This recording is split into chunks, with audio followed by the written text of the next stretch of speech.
El otro día vi un hermoso automóvil Ferrari y en su parachoques tenía una calcomanía con la siguiente frase: el que gana es el que tiene los mejores juguetes al final de la vida. Dicen que la única diferencia entre los hombres y los niños es el costo de sus juguetes.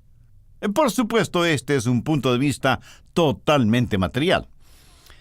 Note que la mayoría de las cosas que la gente considera necesaria para la buena vida, ninguna de ellas tiene una cualidad moral. Y cuando en la Biblia encontramos referencias a la buena vida, está hablando de una característica moral, porque eso también es el fruto del Espíritu. Veamos Miqueas 6:8. Oh hombre, Él te ha declarado lo que es bueno. ¿Y qué pide Jehová de ti? Solamente hacer justicia y amar misericordia y humillarte ante Dios. Entonces, si la genuina buena vida tiene una cualidad moral, si la practicamos, si ese es nuestro estilo de vida, nuestra vida será una buena vida, ¿no le parece? Al respecto, quiero que veamos 3 puntos muy importantes. Primero, las razones. ¿Por qué debemos ser buenos? ¿Tenemos alguna obligación para ser buenos? Alrededor nuestro, lo que menos hay son personas buenas. Así que, ¿por qué ser bueno? Alguna vez una jovencita me dijo: Pastor Rogers, parece que es casi imposible conseguir una cita con algún muchacho decente, a menos que dejemos de ser puras. Las chicas que no tienen ningún parámetro moral o espiritual, esas son las más populares entre los muchachos. Triste, pero esa es la verdad. Y más de un hombre de negocios me ha dicho: Pastor, yo quiero manejar mis negocios de acuerdo a principios morales y éticos, pero si no hago ciertas pequeñas concesiones, si no me hago el que no veo ciertas cosas, si no hago lo que se considera políticamente correcto, aunque moralmente sea incorrecto, pues no podré tener éxito en mis negocios, no haré ninguna ganancia. Las grandes ganancias las tienen los que no hacen lo correcto necesariamente, ni manejan sus negocios de acuerdo a la palabra de Dios. Triste, pero absolutamente real. Los estudiantes en escuelas y colegios dicen que los más populares no son necesariamente los mejores estudiantes y que, por lo tanto, no vale la pena el ser bueno. Escúcheme. No se deje llevar por lo que dice la mayoría. Por lo general, las mayorías están equivocadas. Vale la pena el ser bueno. ¿Por qué? Primero, por razones internas. Usted no tendrá paz interior, tranquilidad interior, hasta que interiormente tenga una bondad intrínseca. Usted se conoce a usted mismo. Puede engañar a otros, pero no puede en realidad engañarse a usted mismo. Nosotros sabemos quiénes somos. Así que no podemos escapar de nosotros mismos. Aunque nos fuéramos a otra ciudad o a otro país, siempre estaremos con nosotros mismos. Nuestra sombra siempre estará con nosotros, aunque solo la podamos ver cuando hay luz. Siendo solo un jovencito, en alguna parte leí las siguientes palabras que me impresionaron. ¿Tienes que vivir contigo mismo? Por eso debes aprender a conocerte y con el pasar del tiempo tener la capacidad de mirarte y evaluarte honestamente. Mientras el sol se oculta, no te quedes pensando en lo que pudiste haber hecho y no lo hiciste. Mírate a ti mismo con los ojos de una buena conciencia. Bien, vayamos al libro de los Hechos por un momento y veamos lo que sucedió en la vida del apóstol Pablo cuando fue llevado frente al concilio acusado de predicar el evangelio del Señor Jesucristo. En esos tiempos eso era un asunto muy serio. Pero le acusaron además de varias otras cosas y había la posibilidad de que no solo permaneciera en la cárcel, sino de que perdiera la vida. Hechos 23, desde el verso 1. Entonces Pablo, mirando fijamente al concilio, dijo: Varones hermanos, yo con toda buena conciencia he vivido delante de Dios hasta el día de hoy. ¿Qué es una buena conciencia? Hechos 24:16 dice: y por eso procuro tener una conciencia sin ofensa ante Dios, y ante los hombres. Eso, mi amigo, es una buena conciencia. Una conciencia que no ofende a Dios ni a los hombres. Al respecto, un gran siervo de Dios dijo lo siguiente: una buena conciencia es la libertad interior y seguridad espiritual de saber que uno es transparente delante de todos y que nadie podrá acusarle de haber causado un mal. Una buena conciencia es el saber que si usted me conociera como yo mismo me conozco, aún así me respetaría. A veces me pregunto, si la gente me conociera como Dios me conoce, ¿me escucharía? Quiero decir, tengo esa clase de transparencia como para que nadie pueda señalarme acusándome de algo incorrecto. Esa es verdadera libertad interior, libertad espiritual. Pablo enfrentaba muy graves problemas, pero lo que le capacitaba para enfrentarlos sin pestañear siquiera es que no tenía que revisar su vida para saber si había hecho algo malo como para estar frente al concilio. Hay algo acerca de una clara conciencia que nos libera en tiempo de dificultades, que nos quita todo temor. Por el contrario, una mala conciencia siempre nos causará temor, miedo. ¿Por qué? Porque nuestra conciencia es la primera en acusarnos. Cuando Dios caminaba en el jardín del Edén con Adán y Eva, y ellos desobedecieron y pecaron, ¿qué es lo que hicieron? Trataron de esconderse de Dios porque habían contaminado su conciencia. Y en vez de tener comunión con Dios, procuraron esconderse de Dios. ¿Sabe por qué algunas personas no quieren ir a la iglesia? ¿Sabe por qué muchas personas no leen la Biblia o por qué no oran? Porque tienen una conciencia que ha ofendido a Dios. La conciencia es como un juez interno que Dios ha puesto en nosotros, que nos acusa o nos exonera. No puede obligarle a usted a hacer el bien, pero sí le dice lo que es bueno y lo que es malo. Y cuando su conciencia tiene razón, usted tendrá extraordinaria libertad. Después de su terrible pecado, David dijo en el Salmo 51:3, «Mi pecado está siempre delante de mí». ¿Puede imaginarse lo que habrá sido para David el vivir de esa manera, sabiendo que había pecado y que ese pecado resonaba constantemente en su conciencia? ¿Cuántos sabían de su pecado? Cuando dos personas en su palacio hablaban confidencialmente, él no sabía si estaban hablando de él, criticándole, burlándose, condenándole. Una buena conciencia hará por usted lo que ninguna medicina puede hacer: darle paz, tranquilidad. Y cuando usted se ve en problemas y dificultades como el apóstol Pablo, podrá decir como él: con toda buena conciencia he vivido delante de Dios hasta el día de hoy. Segundo, por razones externas. Nuestras vidas influencian en los demás, para bien o para mal. Veamos 1 Corintios 8:13. Por lo cual, si la comida le es a mi hermano ocasión de caer, no comeré carne jamás, para no poner tropiezo a mi hermano. ¿Qué quiere decir Pablo? En otras palabras, él dice: yo no quiero hacer nada que sea causa de que otra persona tropiece. Diariamente sabemos por las noticias en radio y televisión las cosas horribles que suceden entre prominentes figuras religiosas. Eso literalmente contrista mi corazón hasta las lágrimas y siento una verdadera angustia interior. Yo francamente preferiría morir antes que ser una deshonra para la causa de Cristo. Cuando un árbol gigantesco cae en el bosque, no solo cae ese árbol, sino que en su caída va destrozando todos los árboles más pequeños que están en su camino, y esa es una terrible tragedia. Haga la aplicación espiritual respectiva y entenderá por qué tengo mi corazón quebrantado. ¿Por qué ser buenos? Porque ni vivimos ni morimos para nosotros mismos. Para alguien, usted es el mejor o el peor cristiano que conoce. Usted es la única Biblia que está leyendo otra gente. Para muchos, el peor castigo en el infierno probablemente será el ver a su cónyuge, a sus hijos, a sus familiares y amigos en ese lugar de tormento por el ejemplo de vida que usted les dio. ¿Por qué ser buenos? Por razones internas, por razones externas y tercero, por razones divinas. Hay un Dios que desde su gloria nos mira.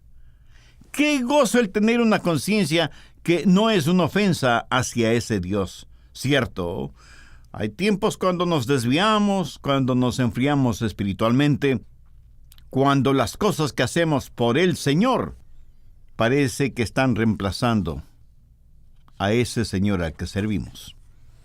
No sé de usted, pero a mí me ha pasado eso.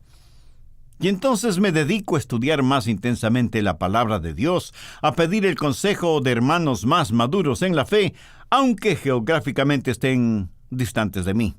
Y me humillo delante de Dios, y le entrego a Él mi salud, mi familia, mi trabajo, y le digo, amado Dios, si hay algo que no he rendido a ti, revélamelo. Y siento como si la luz de Dios me cubriera, y que nada separa mi alma de la presencia de Dios. Y esa es más que suficiente buena razón para ser bueno. Así que, primero, ese es el propósito de la bondad. Segundo, el problema con la bondad. Francamente, mi amigo, el problema es que nosotros no somos buenos. Mire lo que dice Romanos 3:12. No hay quien haga lo bueno. No hay ni siquiera uno.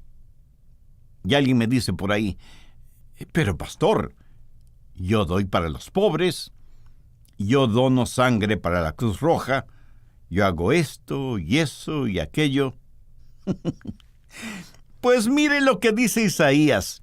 Todos nosotros somos como suciedad, y todas nuestras justicias como trapos de inmundicia. ¿Cómo sabemos que eso es verdad?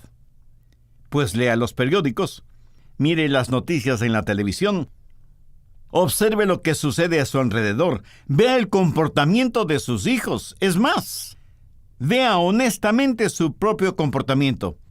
Y si no le gusta lo que ve en usted mismo, menos le gusta a Dios. Pero no por eso Dios deja de amarle. La experiencia demuestra que podemos ser mentirosos y egoístas, y nadie tiene que enseñarnos a hacerlo. Somos así por naturaleza. A veces algunas personas como que deciden ser buenas. Veamos Jeremías 13:23. Mudará el etíope su piel, y el leopardo sus manchas. Eso significa que si un etíope puede cambiar el color de su piel, o un leopardo cambiar sus manchas, entonces nosotros, que estamos acostumbrados a hacer lo malo, podemos hacer lo bueno. No por nosotros mismos. Se necesita alguien sumamente poderoso para hacerlo, y solo hay un Dios todopoderoso. Tercero, el camino hacia la bondad. Veamos Romanos 7:18. Esta es una declaración de Pablo y dice, yo sé que en mí, esto es, en mi carne, no mora el bien, porque el querer el bien está en mí, pero no el hacerlo. ¿No ha tenido usted esa experiencia alguna vez?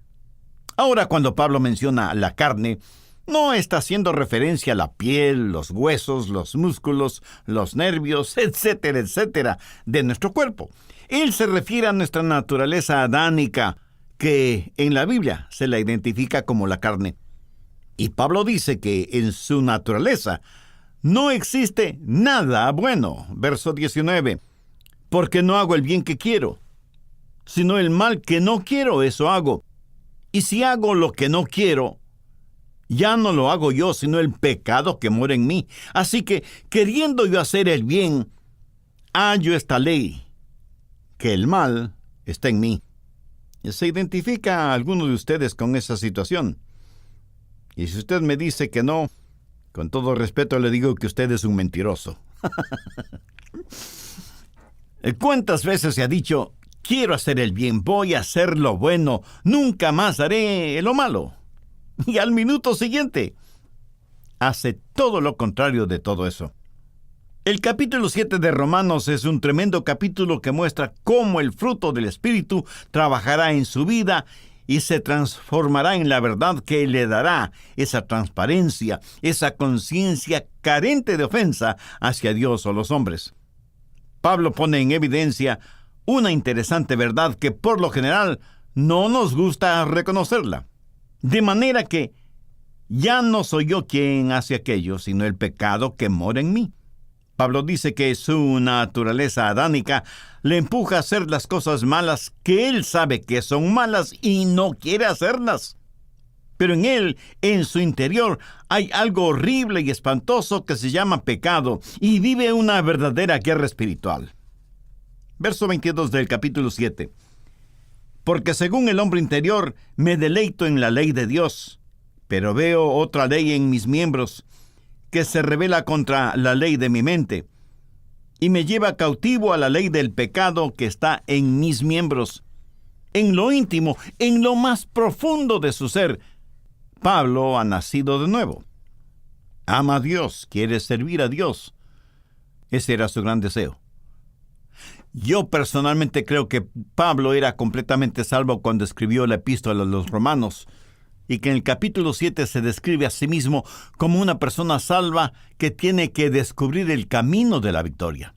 Así que vemos no solo su deseo, sino también su determinación. Por eso al final del verso 18 dice, porque el querer el bien está en mí, pero no el hacerlo. Pablo no se ha rendido, no ha tirado la toalla, tiene la voluntad y la determinación de hacer el bien.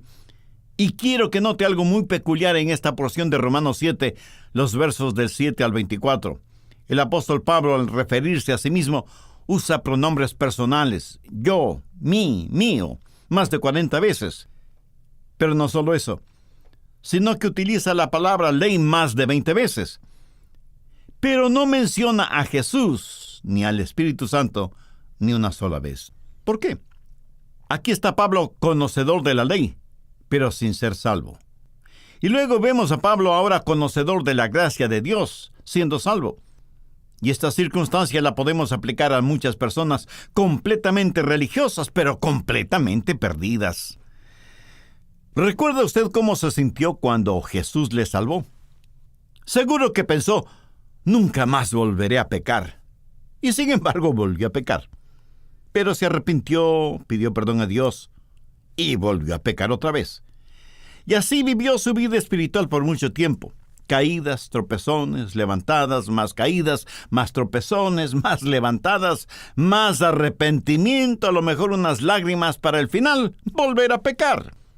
Y comenzó a vivir un círculo vicioso espiritual muy peligroso, con la diligente ayuda del diablo, quien le susurraba al oído, vamos, reconócelo, no eres salvo. Es más, eres tan pecador que no mereces ser salvo. Otras veces el diablo le hacía dudar de la existencia de Dios, porque si usted llegaba a convencerse de que Dios no existía, no tendría ningún parámetro espiritual, moral o ético para guiar su vida. Y llegando a ese punto, usted jamás sabría lo que es una victoria en el poder del Señor Jesucristo. Y no tendría necesidad de ir a una iglesia. ¿Para qué? El diablo le habría ya convencido de que la iglesia está llena de hipócritas. Y le ha convencido además de que usted, aunque pecador, no es un hipócrita. Y usted le ha creído al diablo. Y se vuelve un apóstata, destruyendo su comunión con Dios y descarriado de la voluntad de Dios. Pablo llegó hasta el punto de la desesperación espiritual. Sienta la angustia del apóstol cuando dijo, miserable de mí, ¿quién me librará de este cuerpo de muerte? ¿Sabe lo que sucede con muchas personas?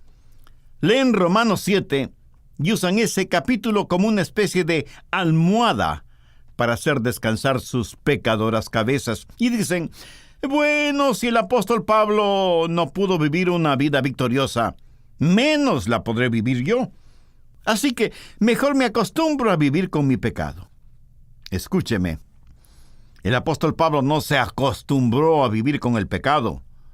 Su experiencia no terminó con el capítulo 7 de Romanos. Siguió con el capítulo 8, describiendo la vida en el Espíritu. Usted no debe detenerse ni acampar en el capítulo 7. No es el lugar para sentarse o buscar una almohada para descansar. Pablo no solamente tuvo el deseo y la determinación que le guiaron a verse tal y como era, un miserable pecador. Sabe que muchos de nosotros, aún siendo creyentes, necesitamos llegar a ese punto para darnos cuenta que por nosotros mismos, aunque seamos religiosos, no somos buenos, y que debemos levantar nuestros brazos hacia el cielo con un profundo dolor en nuestro corazón y con ardientes lágrimas en nuestros ojos y exclamar: «Miserable de mí, ¿quién me librará de este cuerpo de muerte?». Permítame relatar algo que no es fácil ni decirlo ni escucharlo, pero no por eso deja de ser verdad. Algunos eruditos bíblicos dicen que aquí Pablo está haciendo referencia a una de las más irónicas y bárbaras formas de castigo en esos tiempos, impuestas sobre un asesino. Cuando un hombre mataba a otro, tomaban el cuerpo del asesinado y lo amarraban al cuerpo del asesino, pies con pies, manos con manos, rostro con rostro. Así que el hombre vivo, el asesino, llevaba el cuerpo de su víctima. Al pasar de los días, el cuerpo muerto se iba descomponiendo, pudriéndose, y esa podredumbre y putrefacción iba carcomiendo poco a poco el cuerpo vivo del asesino, hasta provocarle la muerte. Por eso los eruditos dicen que Pablo está haciendo referencia a esa terrible forma de castigo cuando dice: «Miserable de mí, ¿quién me librará de este cuerpo de muerte?». Lo que está diciendo el apóstol es: ¿quién podrá librarme de este cuerpo corrompido que lo llevo a todas partes? ¿Quién podrá librarme de esta carne putrefacta que está contaminando y carcomiendo mi cuerpo? Mi amigo, esto no suena como un hombre que ha hecho de Romanos 7 su almohada para pecar. Aquí está un hombre que tiene un deseo, un hombre que tiene una determinación y que finalmente llega al punto de la desesperación. Y sabe que Dios quiere traerle a usted hasta ese punto. ¿Sabe cuál es el mayor problema de todos nosotros? ¿Sabe lo que la mayoría de nosotros pensamos? Nuestro problema no es que pensemos que somos demasiado débiles. Todo lo contrario. Nuestro problema es que pensamos que somos demasiado fuertes, que podemos hacerlo por nosotros mismos. Podemos cumplir con la ley de Dios. Y tratamos de cumplirla una y otra vez, y una vez más, y otra vez, y otra vez más. Y muchas veces fracasamos miserablemente. Pablo tuvo que llegar al punto que le obligó a exclamar: «Miserable de mí, ¿quién me librará de este cuerpo de muerte?». Note que Pablo no dice «¿qué me librará?», sino «¿quién me librará?». La respuesta a esta trascendente pregunta está en el verso 25. «Gracias doy a Dios por Jesucristo nuestro Señor». Pablo aprendió que la bondad no es el trabajo de la carne. Él dijo: «Yo sé que en mí, esto es en mi carne, no mora el bien». La bondad es el fruto del Espíritu. Cuando usted deja Romanos capítulo 7 y entra en el capítulo 8, es como ir de la oscuridad a la luz, es como pasar de la noche al día, como pasar del frío al calor. En el capítulo 8 son prevalentes las palabras Espíritu y Jesucristo, o Cristo Jesús. Veamos Romanos 8:2. «Porque la ley del Espíritu de vida en Cristo Jesús me ha librado de la ley del pecado y de la muerte». En uno de mis viajes tuve el agradable placer de volar en uno de esos aviones gigantescos. Creo que les llaman Jumbo Jets, 747 o 757, cosa por el estilo. Pueden llevar más pasajeros que los que una iglesia pequeña tiene miembros. Esos aviones son realmente pesados. Si a eso se aumenta el peso de los pasajeros, el peso de las maletas y el peso de la carga que llevan, uno no puede dejar de admirarse y asombrarse de cómo esa monstruosidad metálica puede volar y mantenerse en el aire. Y ahí estaba en la pista esta maravilla del ingenio, de la tecnología y la capacidad inventiva de los seres humanos. Y ese avión casi silencioso para ser tan grande comienza a rodar por la pista lentamente al principio. Luego va adquiriendo más y más velocidad y de pronto, casi sin sentirlo, estamos ya en el aire.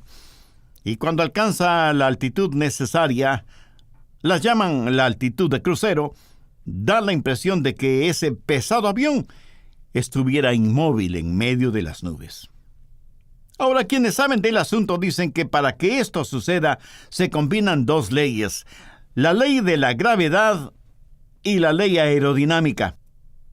Ahora, aunque la ley de la gravedad nunca deja de trabajar, es la ley aerodinámica que libera al avión de la influencia de la ley de la gravedad. Y por así decirlo, de eso está hablando el apóstol Pablo.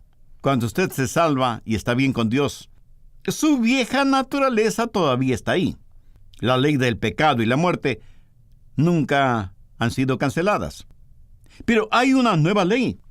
Es la ley de la vida en Cristo Jesús, que nos libera de la ley del pecado. Se cuenta de un hombre que se estaba ahogando en el mar, cerca de una playa.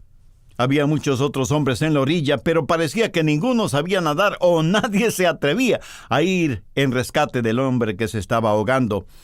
De pronto un hombre salió de entre el grupo de mirones y curiosos y le preguntaron, ¿sabe nadar? El hombre respondió afirmativamente. Entonces le pidieron que rescatara al hombre que se estaba ahogando. El hombre respondió que estaba esperando el momento propicio para hacerlo. El que se ahogaba ya no salió a la superficie, solo vieron el brazo que poco a poco fue desapareciendo en las aguas. Entonces el que sabía nadar se lanzó al mar, y después de algunos minutos regresó alando al hombre que se había estado ahogando, quien después de algunos minutos recuperó el conocimiento y poniéndose de pie se alejó de la playa. Pero de entre las muchas personas que habían observado todo este incidente, un hombre se acercó al hombre que había rescatado al que se ahogaba y le dijo, «Nunca he visto a nadie tan cruel como usted. ¿Por qué esperó hasta que ese pobre hombre casi se ahogara? ¿Qué mérito hubiera sido si lo que rescataba era un cadáver?» Y el hombre le contestó, «Mi amigo, hay algo que parece que ni usted ni los demás entienden. Yo no soy un nadador fuerte. A duras penas puedo nadar para salvarme a mí mismo. Si yo hubiera ido a rescatar a ese hombre mientras él tenía fuerzas, en su desesperación él se hubiera aferrado a mí, impidiéndome cualquier movimiento y nos hubiéramos ahogado los dos. Por eso tuve que esperar hasta que él no ofreciera ninguna resistencia física. Entonces fue relativamente fácil para mí el salvarle». Mi amigo, qué extraordinaria lección, ¿no le parece? Puede ver la aplicación espiritual. Estamos ahogándonos en el furioso mar del pecado, y mientras más luchamos por salvarnos nosotros mismos, más rápido nos hundimos. Necesitamos que otra persona nos salve, y es Jesús quien viene a rescatarnos. Pero no podrá hacerlo mientras nosotros estemos batallando y luchando, y creyendo que podemos hacerlo por nuestro propio esfuerzo. Cuando nos abandonemos completamente en sus brazos, Él nos salvará. El problema con muchos de nosotros no es que somos débiles, sino que creemos que somos fuertes. Peleamos, batallamos, luchamos, en vez de permanecer quietos y confiar completamente en el Señor Jesús. Ahora, suponga que cuando está viajando en ese enorme avión del cual hice referencia hace unos instantes, suponga que yo me hubiera aburrido y debido a ese aburrimiento decidí que necesitaba un poco de aire fresco. ¿Qué hubiera pasado si abría la puerta del avión? Que debido a la ley de la gravedad, todos hubiéramos sido succionados hacia el exterior del avión. Y ya puede imaginarse la tragedia, ¿verdad? Mientras usted esté en Cristo Jesús, la ley del Espíritu de vida en Jesucristo le libera de la ley del pecado y de la muerte.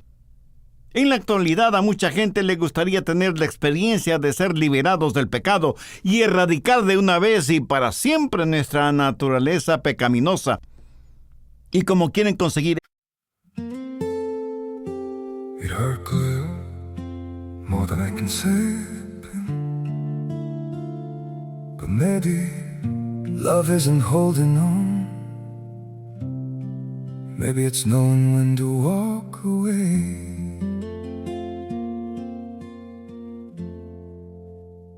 We try to hold what we're slipping through, like sand running from our hands. Every promise started losing shape. We couldn't be what we once planned. Your eyes would look right through mine, like you were already gone. We stayed too long in a fading light, trying to prove we still. It hurt clear, more than I can say. But maybe love isn't holding on. Maybe it's knowing when to walk away.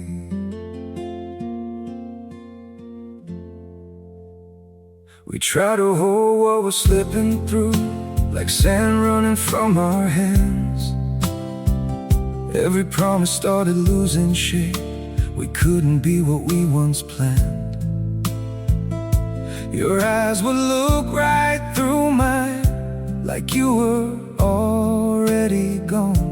We stayed too long in a fading light, trying to prove we still. It hurt clear, more than I can say.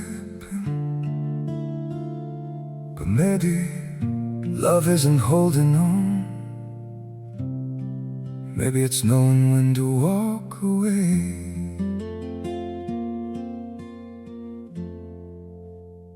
We try to hold what was slipping through, like sand running from our hands. Every promise started losing shape. We couldn't be what we once planned. Esto por su propio esfuerzo, Dios no lo permite. ¿Por qué? Porque Dios quiere y es imperativo que para conseguir eso, usted habite en el Señor Jesucristo. Por lo tanto, usted nunca tendrá la experiencia de un verdadero descanso, de una verdadera libertad espiritual, hasta que tenga una relación personal con Jesucristo. Pablo dice que lo había tratado, pero no pudo hacerlo hasta cuando la ley del Espíritu de vida en Cristo Jesús le dio la libertad de la ley del pecado y de la muerte. Y así vemos el deseo de Pablo, la determinación de Pablo y la desesperación de Pablo, y como corolario de todo esto, la liberación de Pablo. Pero note que para que Pablo llegara a este punto, tuvo que reconocer y decir, y yo sé que en mí, esto es, en mi carne, no mora el bien, porque el querer el bien está en mí, pero no el hacerlo. Anote al margen Gálatas 5, en donde Pablo menciona la obra de la carne. En el verso 22 dice, mas el fruto del Espíritu es amor, gozo, paz, paciencia, benignidad, bondad. ¿Sabe usted cómo ser bueno? Veamos lo que dice Filipenses 2:13. Porque Dios es el que en vosotros produce así el querer como el hacer, por su buena voluntad. ¿Qué quiere decir esto? Que Dios le dé el deseo y la dinámica, tanto y en cuanto usted permanezca en Cristo. El fruto del Espíritu es bondad. Aunque ya lo he mencionado en otros mensajes, permítame decir lo siguiente. Lo mejor que se puede decir de usted en su epitafio es, fue un buen esposo, o padre, o amigo, lleno del Espíritu Santo. O fue una buena esposa, madre y amiga, llena del Espíritu Santo. Si usted no está lleno del Espíritu Santo, ¿cómo podría entender y menos estar lleno de bondad? Sí, sé que usted ha tratado y está tratando de ser bueno o buena, pero escúcheme atentamente. Deje de tratar de ser bueno. Comience a confiar. Ni usted, ni yo, por nosotros mismos, podemos ser buenos. Porque nosotros no producimos ese fruto, solamente lo llevamos. Jesús es quien produce ese fruto y nos da el honor y el privilegio de que nosotros lo llevemos. Al respecto, Jesús dijo, permaneced en mí y yo en vosotros. Como el pámpano no puede llevar fruto por sí mismo si no permanece en la vid, así tampoco vosotros si no permanecéis en mí. Yo soy la vid, vosotros los pámpanos. El que permanece en mí y yo en él, este lleva mucho fruto, porque separados de mí, nada podéis hacer. ¿Sabe cuál debe ser nuestra constante oración? Que Dios nos ayude a ser buenos padres, buenas madres, buenos hijos, buenos empleados, buenos jefes, buenos ciudadanos, buenos amigos. porque somos hechura suya, creados en Cristo Jesús para buenas obras, las cuales Dios preparó de antemano para que anduviésemos en ellas. Si usted está cansado de su esclavitud a las obras de la carne, le invito para que tome la decisión de buscar la verdadera libertad en el Espíritu Santo y comenzar a producir las obras del Espíritu. Si ese es el sincero deseo de su corazón, ore conmigo la siguiente sencilla oración. Mi oración le servirá de guía, pero usted ore con sus propias palabras. Dios siempre escuchará su oración. Dios Todopoderoso, eterno, humillado me acerco a ti en busca de tu gracia y misericordia. Soy un pecador necesitado de tu perdón y tu guía. Amado Señor Jesús, reconozco que cuando entregaste tu vida en la cruz del Calvario, lo hiciste para pagar la deuda de mis pecados, para limpiarme, para sanarme espiritualmente. Gracias por amarme de esa manera. Este momento deposito toda mi fe en ti y te recibo como mi Salvador y mi Señor. Te entrego el control completo de mi vida y pido tu ayuda para que me hagas la clase de persona que tú quieres que sea. Ayúdame para que nunca me avergüence de ti ni de tu palabra, sin que importen ni las circunstancias ni las consecuencias. Por favor, Señor, hazme un instrumento útil y de bendición en tus manos. Lo pido en tu santo nombre. Amén. Si usted hizo esa decisión por Cristo, tenga la bondad de escribirnos al respecto para orar por usted y su nueva vida como creyente en el Señor Jesucristo.